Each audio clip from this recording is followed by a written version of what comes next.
And we continue. Principles of growth and change.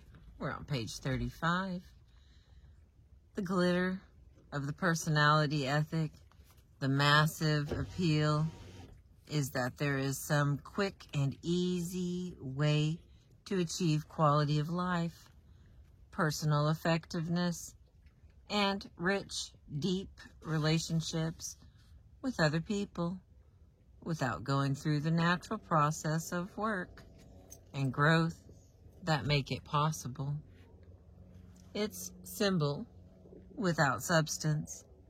It's the get-rich-quick scheme promising wealth without work, and it might even appear to succeed, but the schemer remains. The personality ethic is illusory and deceptive, and trying to get high-quality results with its techniques and quick fixes is just about as effective as trying to get to someplace in Chicago using a map of Detroit. In the words of Erich Fromm, an astute observer of the roots and fruits of the personality ethic. Today, we come across an individual who behaves like an automaton who does not know or understand himself, and the only person that he knows is the person that he is supposed to be, whose meaningless chatter has replaced communicative speech, whose synthetic smile has replaced genuine laughter, and whose sense of dull despair has taken the place of genuine pain. Two statements may be said concerning this individual. One is that he suffers from defects of spontaneity and individuality, which may seem to be incurable. At the same time, it may be said of him, he does not differ essentially from the millions of the rest of us who walk upon this earth. In all of life, there are sequential stages of growth and development. A child learns to turn over, to sit up, to crawl, and then to walk and run. Each step is important, and each one takes time. No step can be skipped.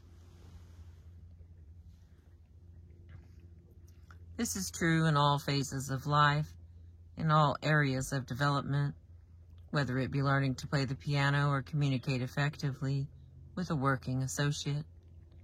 It is true with individuals, with marriages, with families, and with organizations. We know and accept this fact or principle of process in the area of physical things, but to understand it in emotional areas, in human relations, and even in the area of personal character is less common and more difficult. And even if we understand it, to accept it and to live in harmony with it are even less common and more difficult. Consequently, we sometimes look for a shortcut, expecting to be able to skip some of these vital steps in order to save time and effort and still reap the desired result. But what happens when we attempt to shortcut a natural process in our growth and development? If you are only an average tennis player but decide to play at a higher level in order to make a better impression, what will result? Would positive thinking alone enable you to compete effectively against a professional? What if you were to lead your friends to believe you could play the piano at concert hall level while your actual present skill was that of a beginner? The answers are obvious. It is simply impossible to violate, ignore, or shortcut this development process. It is contrary to nature, and attempting to seek such a shortcut only results in disappointment and frustration. On a 10-point scale, if I am at level 2 in any field and desire to move to level 5, I must first take the step toward level 3. 1,000-mile journey begins with the first step and can only be taken one step at a time. If you don't let a teacher know at what level you are by asking a question or revealing your ignorance, you will not learn or grow. You cannot pretend for long, for you will eventually be found out. Admission of ignorance is often the first step in our education. Thoreau taught, "How can we remember our ignorance, which our growth requires, when we are using our knowledge all the time?" I recall one occasion when two young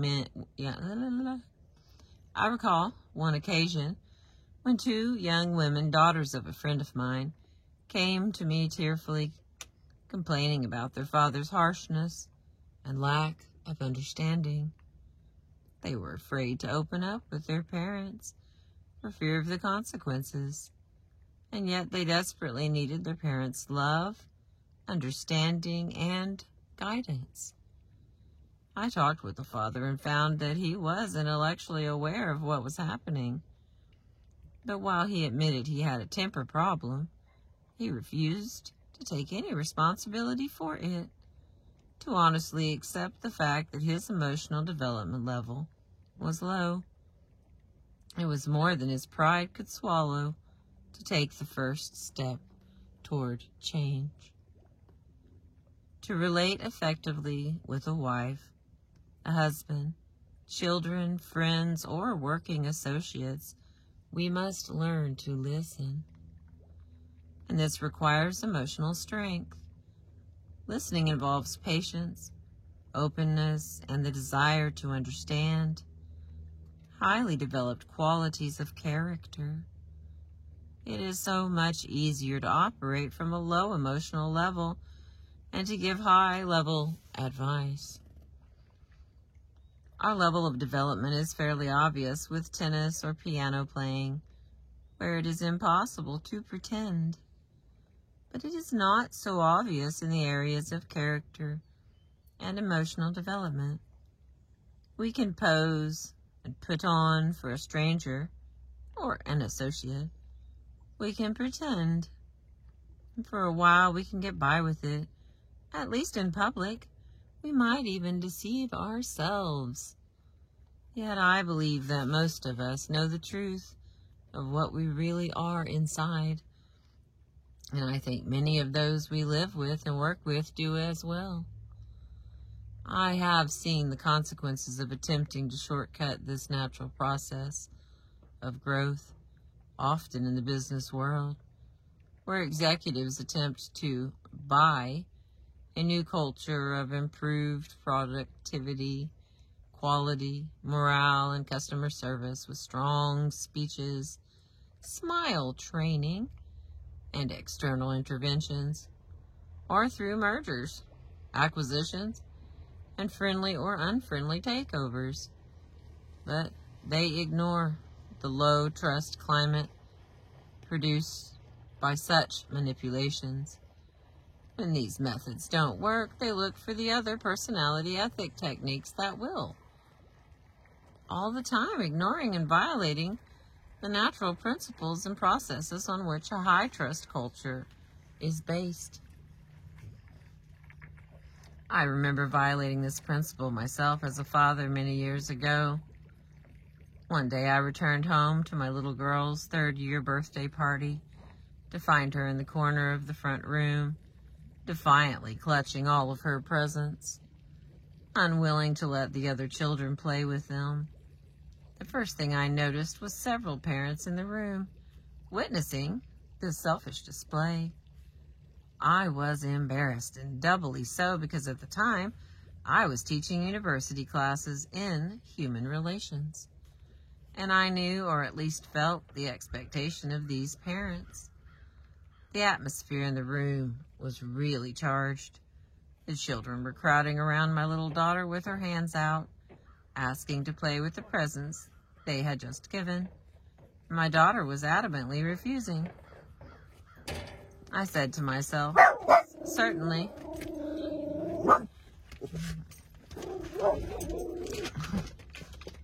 Certainly, I should teach my daughter to share. The value of sharing is one of the most basic things we believe in. So I first tried a simple request. Honey, would you please share with your friends the toys they've given you? No, she replied flatly. My second method was to use a little reasoning. Honey, if you learn to share your toys with them when they are at your home, then when you go to their homes, they will share their toys with you. Again, the immediate reply was no. I was becoming a little more embarrassed, for it was evident I was having no influence. The third method was bribery. Very softly, I said, Honey, if you share, I've got a special surprise for you. I'll give you a piece of gum. I don't want gum, she exploded.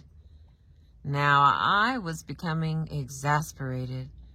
For my fourth attempt, I resorted to fear and threat. Unless you share, you will be in real trouble. I don't care, she cried. These are my things. I don't have to share. Finally, I resorted to force. I merely took some of the toys and gave them to the other kids. Here, kids, play with these. Perhaps my daughter needed the experience of possessing the things before she could give them. In fact, unless I possess something, can I ever really give it? She needed me as her father to have a higher level of emotional maturity to give her that experience. But at that moment, I valued the opinion those parents had of me more than the growth and development of my child and our relationship together. I simply made an initial judgment that I was so right she should share, and she was wrong in not doing so. Perhaps I superimposed a higher level expectation on her simply because on my own scale, I was at a lower level. I was unable or unwilling to give patience or understanding, so I expected her to give things. In an attempt to compensate for my deficiency, I borrowed strength from my position and authority and forced her to do what I wanted her to do. But borrowing strength builds weakness. It builds weakness in the borrower because it reinforces dependence on external factors to get things done. It builds weakness in the person forced to acquiesce, stunting the development of independent reasoning, growth, and internal discipline. And finally, it builds weakness in the relationship. Fear replaces cooperation, and both people involved become more arbitrary and defensive. And what happens when the source of borrowed strength, be it superior size or physical strength, position, authority, credentials, status, symbols, appearance, or past achievements, changes or is no longer there? Had I been more mature, I would have relied on my own intrinsic strength, my understanding of sharing and of growth, and my capacity to love and nurture, and allowed my daughter to make a free choice as to whether she wanted to share or not to share. Perhaps after attempting to reason with her, I could have turned the attention of the children to an interesting game, taking all that emotional pressure off my child. I've learned that once children gain a sense of real possession, they share very naturally, freely, and spontaneously. Come on, Millie, get in here. Millie, come on, get in the boat. My experience has been that there are times to teach and times not to teach. When relationships are strained and the air charged with emotion, an attempt to teach is often perceived as a form of judgment and rejection. But to take the child alone, quietly, when the relationship is good, and to discuss the teaching or the value seems to have much greater impact. It may have been that the emotional maturity to do that was beyond my level of patience and internal control at that time. Perhaps a sense of possessing needs to come before a sense of genuine sharing. Many people who give mechanically or refuse to give and share in their marriages and families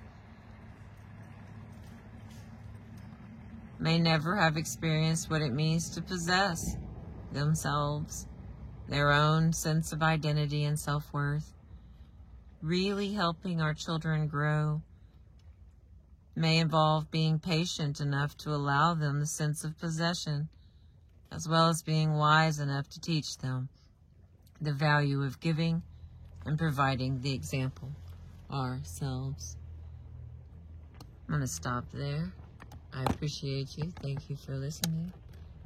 Had a boat just in time. I appreciate you. I've been reading to you from the book 7 Habits of Highly Effective People. I appreciate you.